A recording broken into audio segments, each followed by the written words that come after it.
sudah merayakannya pada Jumat Agung, dan hari ini hari yang ketiga Yesus telah bangkit. Kuberikan tema, Dia sudah bangkit. Dia tidak ada di sini, kata malaikat, Dia sudah bangkit. Haleluya. Kita akan lihat Matius 28 ayatnya yang ke-6. Kita baca ayat ini bersama-sama.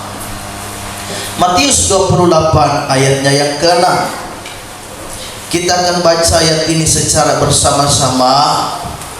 Matius 28 ayatnya yang ke-6.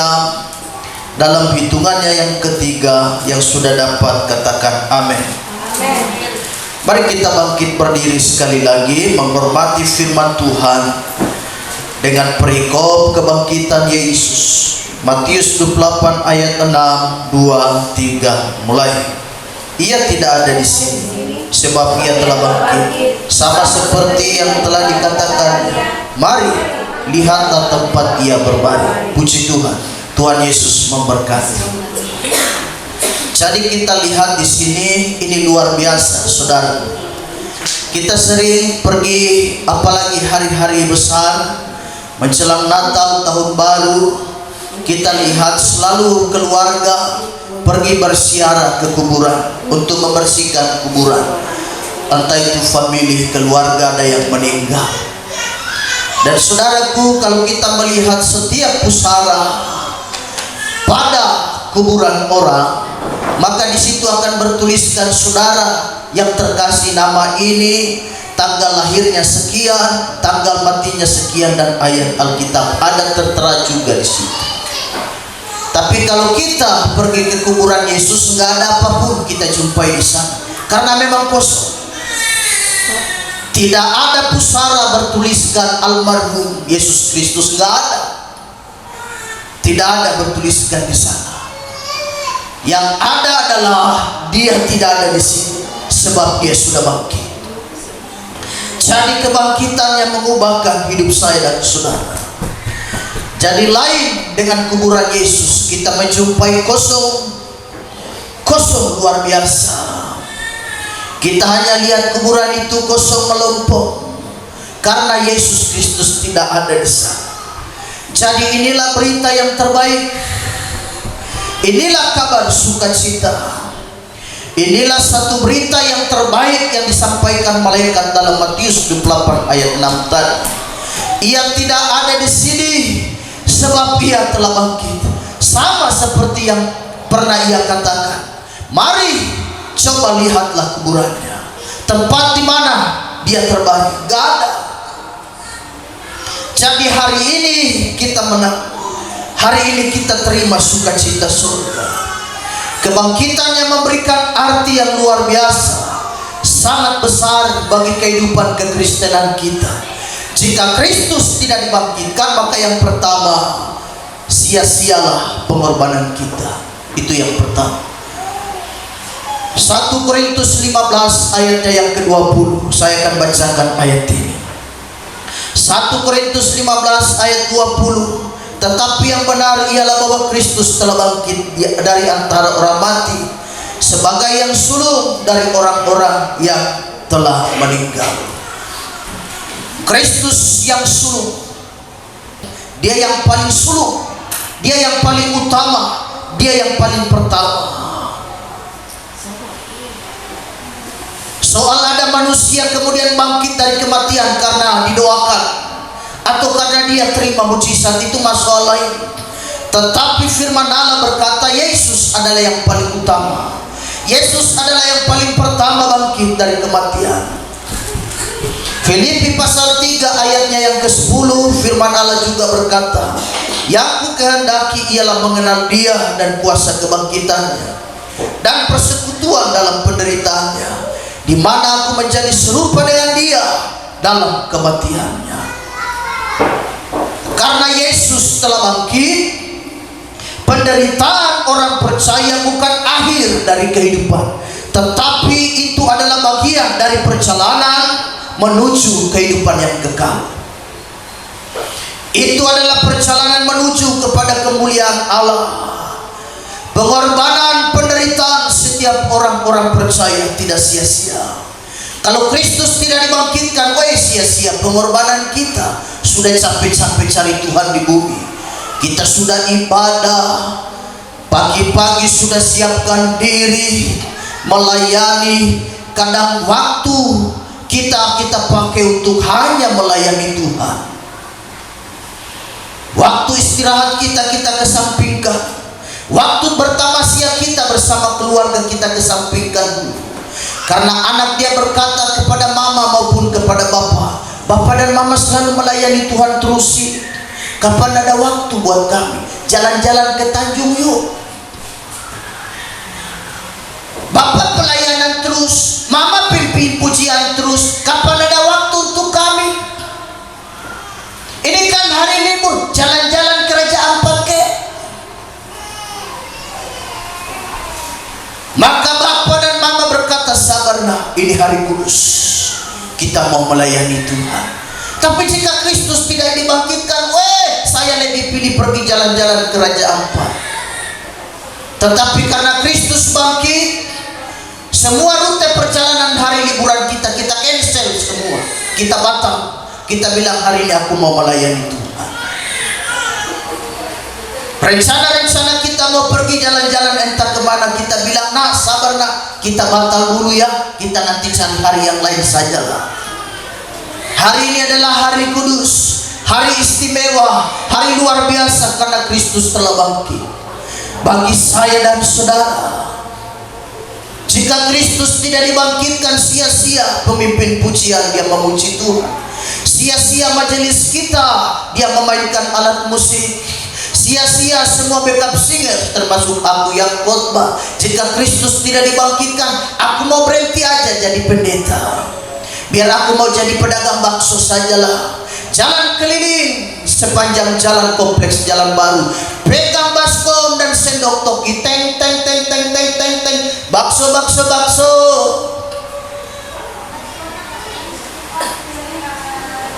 Bakso bakso bakso, pentolannya nikmat ternikmat di kota Sorong ini. Ayo beli satu gratis dua. Haruskah begitu? Tetapi karena Kristus telah bangkit, semua kita kesampingkan dulu karena kita cari Tuhan. Dia telah bangkit bagi kita. Ini fakta dan ini adalah berita yang terbaik. Kalian coba lihat sendiri tempat di mana dia berbaring, kosong, gak ada. Dia gak ada sih. Dia sudah bangkit.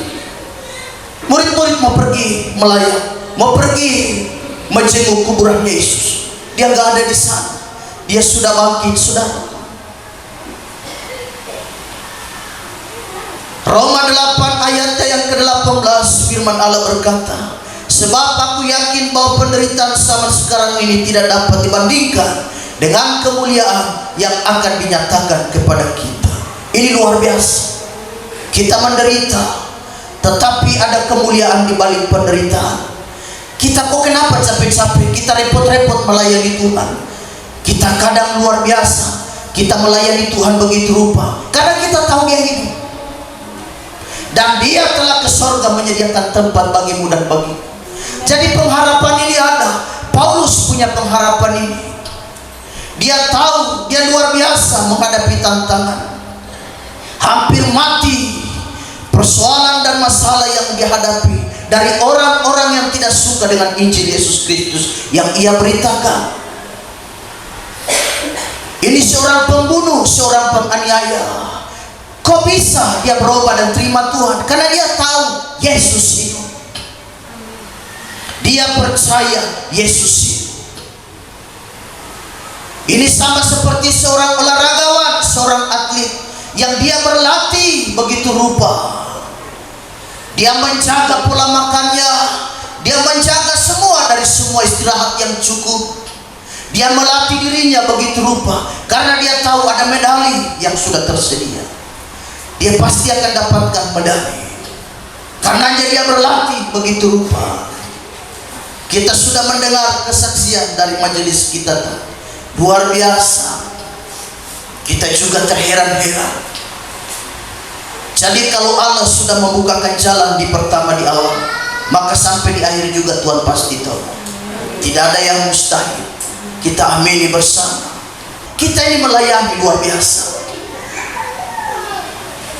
Ada jemaat yang jaraknya jauh, tetapi mereka harus rela untuk datang ibadah cari Tuhan. Kenapa? Karena mereka yakin Kristus telah bangkit. Kristus telah memberikan kemenangan bagi saya dan saudara. 1 Korintus 15 ayat 58, firman Allah berkata, karena itu saudara-saudaraku yang kekasih, berdirilah teguh, jangan goyah, dan giatlah selalu dalam pekerjaan Tuhan. Sebab kamu tahu bahwa dalam persekutuan dengan Tuhan, jerih payahmu tidak sia-sia. Adakah jerih payah melayani Tuhan sia-sia? Jawabannya enggak ada. Jerih payahmu, Tuhan akan memberkati. Jerih payahmu tidak sia-sia. Kenapa jerih payah tidak sia-sia? Karena Kristus telah bangkit. Dia melihat setiap pengorbananmu. Dia melihat setiap dedikasi dan kesetiaan kita, loyalitas kita di dalam melayani Tuhan. Itu yang Tuhan lihat. Dia sudah bangkit. Hari ini kita datang menyembah Dia bukan Tuhan almarhum. Hari ini kita datang menyembah Dia Tuhan yang hidup, Tuhan yang telah bangkit dari kematian. Maut tidak berkuasa atas pribadi Yesus. Dia sudah kalahkan maut. Haleluya. Jadi kalau Kristus tidak bangkit, sia-sia pengorbanan kita. Yang kedua, kalau Kristus tidak dibangkitkan, sia-sia tujuan hidup kita. Hidup gak akan ada maknanya kalau Yesus tidak dibangkitkan. 1 Korintus 15 ayat 32, firman Allah berkata, kalau hanya berdasarkan pertimbangan manusia saja, aku telah berjuang melawan binatang buas di Efesus. Apakah gunanya hal itu bagiku? Jika orang mati tidak dibangkitkan, maka marilah kita makan dan minum, sebab besok kita mati. Jika tidak ada kebangkitan, kata Paulus, ya kita hidup seperti itu aja. Mari kita makan bersama, setelah itu kita tinggal menunggu hari mati kita. Jika Kristus tidak dibangkitkan, tujuan hidup enggak ada. Tujuan pelayanan, visi pelayanan mati dan mandek, nggak ada visi ke depan. Pelayanan ini mau bawa kemana? Pekerjaan Tuhan ini nanti arahnya kemana ya? Ada visi yang Tuhan taruh bagi hamba Tuhan gembala sidang dan juga bersama jemaat untuk mengembangkan sebuah pekerjaan Tuhan. Ke depan pelayanan kita targetkan begini. Kalau Kristus tidak dibangkitkan, sia-sia semua visi. Karena kita berkata melayani aja, tinggal tunggu nanti tanggal matinya bagaimana. Tidak seperti itu. Karena Dia hidup, maka kita menaruh visi. Tuhan pasti akan menyertai pelayanan. Jadi kebangkitan Kristus memberikan harapan yang baru. 1 Petrus 1 ayat 3. 1 Petrus 1 ayat 3, terpujilah Allah dan Bapa Tuhan kita Yesus Kristus, yang karena rahmatnya yang besar telah melahirkan kita kembali oleh kebangkitan Yesus Kristus dari antara orang mati kepada suatu hidup yang penuh pengharapan.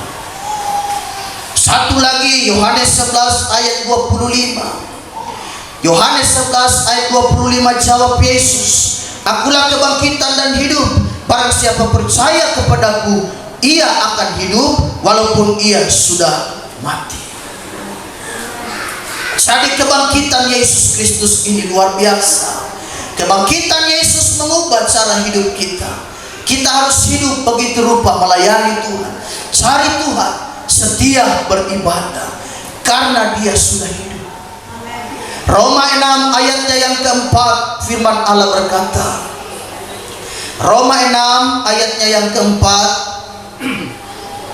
firman Allah berkata, dengan demikian kita telah dikuburkan bersama-sama dengan Dia oleh baptisan dalam kematian, supaya sama seperti Kristus telah dibangkitkan dari antara orang mati oleh kemuliaan Bapa.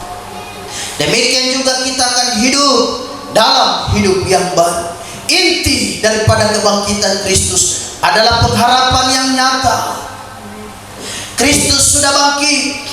Dia sudah bangkit di dalam hidupmu dan hidupku.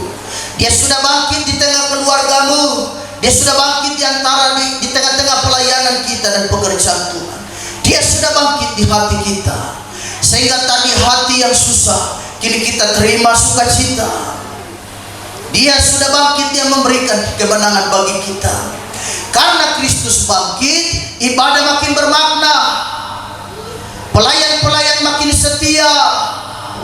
Kita berjuang terus sampai Tuhan datang kembali. Kata pujian tadi, Maranatha, tak lama lagi Tuhan datang. Mari kita siapkan diri, siapkan hati, siapkan hidup ini. Kita melayani Tuhan. Hidup ini adalah kesempatan, saudara. Mari kita setia. Karena Kristus telah bangkit, makin setia melayani, makin setia cari Tuhan, makin setia beribadah, makin sungguh-sungguh melayani Tuhan. Karena dia sudah bangkit, makin bergairah berkhotbah, haleluya. Makin bergairah memuji Tuhan, makin bergairah memainkan alat musik, makin bergairah menyanyikan sebagai backup singers. Kita makin gairah melayani Tuhan karena Kristus sudah bangkit. Kebangkitannya telah mengalahkan maut dan telah mengalahkan ketakutan. Kristus mati, murid-murid semua bingung.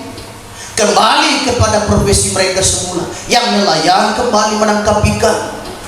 Semua dalam keadaan susah. Semua hilang harap dan putus asa. Guru sudah mati. Apa yang mau diharapkan? Waktu dia bangkit, hari yang ketiga Kristus bangkit. Murid-murid berkumpul di satu tempat.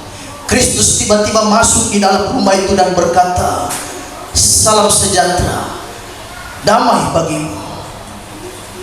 Mereka terheran-heran karena pintu terkunci. Mereka kehilangan harapan. Murid-murid semua kumpul. Diskusi yang mereka diskusikan adalah diskusi tanpa arah, diskusi putus harapan, diskusi tanpa tujuan. Kristus datang, damai sejahtera bagimu. Lihat ini aku. Kebangkitan yang memberikan pengharapan yang baru. Saudara takut hari-hari ini ada Kristus, dia sudah bangkit.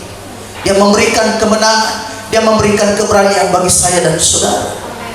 Saudara tahu pada masa peperangan Napoleon Bonaparte di Eropa, ada satu kisah ketika mereka satu kali mau menyerang. Mereka mau menyerang salah satu wilayah yang ada di Austria. Wilayah Austria yang wilayah kecil ini. Napoleon Bonaparte bersama pasukannya yang mantap dan gagah itu pergi mau menyerang satu wilayah kecil di Austria. Warga Austria mendengar hal itu, mereka sangat ketakutan. Mereka gentar, mereka ketakutan, ciut semua. Kenapa? Karena mereka tahu namanya Napoleon Bonaparte, dia belum terkalahkan. Siapa mau bisa mengalahkan dia? Sulit dikalahkan manusia yang satu ini. Mereka menjadi panik, mereka menjadi takut, saudara. Tapi di tengah kepanikan itu, di tengah ketakutan itu, satu pastor, satu imam, dia berdiri dan berkata, "Hei, bukankah ini hari Paskah? Ayo kita ibadah. Ini Paskah, Kristus telah bangkit. Hari ini kita merayakan Paskah. Ayo kita ibadah dulu. Kita cari Tuhan dulu.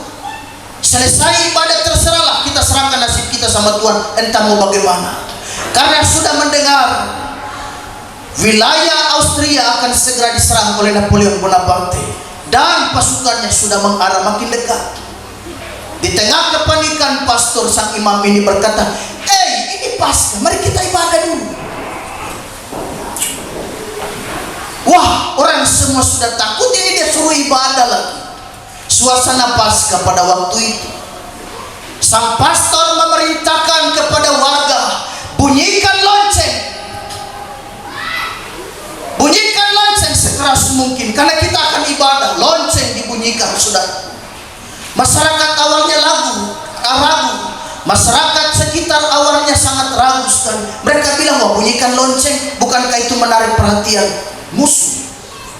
Harusnya kita diam, harusnya kita lari, harusnya kita bersembunyi. Kok ini suruh bunyikan lonceng? Bukankah itu menarik perhatian, pasukan Bonaparte akan datang membantai kita?" Sang pastor berkata, bunyikan lonceng sekeras mungkin. Dan saudara tahu lonceng dibunyikan menggema di seluruh wilayah Austria. Lonceng bergema, suara nyaring terdengar sampai di telinga pasukan Napoleon Bonaparte. Mereka berkata, wah, jangan-jangan mereka sedang merayakan kemenangan besar. Lonceng.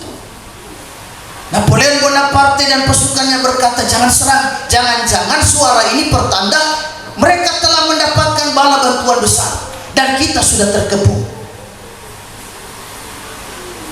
Dari hal itu Napoleon Bonaparte mengurungkan niat, jangan serang, lebih baik kita mundur. Jadi pasukan Napoleon Bonaparte mundur bukan karena senjata, tetapi karena iman sang pastor. Dia berkata, Yesus sudah bangkit, mari kita rayakan Paskah. Wah, ini hari Paskah, kenapa takut? Yesus sudah bangkit. Dan dia memberikan kemenangan dan memberikan keberanian. Pasukan Napoleon Bonaparte mengundurkan diri. Mereka undur, tarik diri, jangan serang. Itu bunyi suara itu, berdentang itu, suara nyaring, itu pasti bala bantuan. Jadi kebangkitan Yesus mengalahkan ketakutan. Haleluya, dia tidak ada di sini. Dia sudah bangkit, kata malaikat. Dia sudah bangkit memberikan hidup yang baru bagi saya dan saudara. Tetap percaya, Kristus memberikan kemenangan bagi kita. Dia tidak ada di sini. Dia sudah bangkit. Lihatlah tempat di mana dia dibaringkan kosong. Ada harapan baru, ada sukacita baru. Tetap setia melayani Tuhan. Tetap tersenyum, tetap bahagia. Ada damai. Kristus sudah datang. Di tengah-tengah kesusahan, di tengah-tengah kepanikan dan ketakutan murid-murid, Kristus datang menampakkan diri. Damai sejahtera bagi saudara. Ada damai datang ibadah, haleluya. Ada sukacita cari Tuhan hari ini, amin. Tetap sukacita ya, haleluya. Pokoknya sukacita, datang ibadah, mandi sukacita. Jalan dari jembatan ke arah gereja, tetap melangkah sukacita. Jangan bangun pagi sudah bersungut, pakai baju bersungut. Karena pakai baju bersungut sampai kebaktian juga, akhirnya bajunya satu tinggi satu rendah. Karena kunupnya salah pasang. Kita melayani karena model begitu. Karena bersungut, apa-apa bersungut, melayani bersungut. Sampai datang gereja juga jemaat ketawa-ketawa, mereka bisik-bisik. Dia tunjuk ibu yang sakit. Kenapa? Ternyata dia pakai sepatu dua warna, satu kuning, satu hitam. Karena bersungut, tapi karena sukacita, luar biasa. Saya perhatikan dari wajah-wajah saudara yang sukacita semua.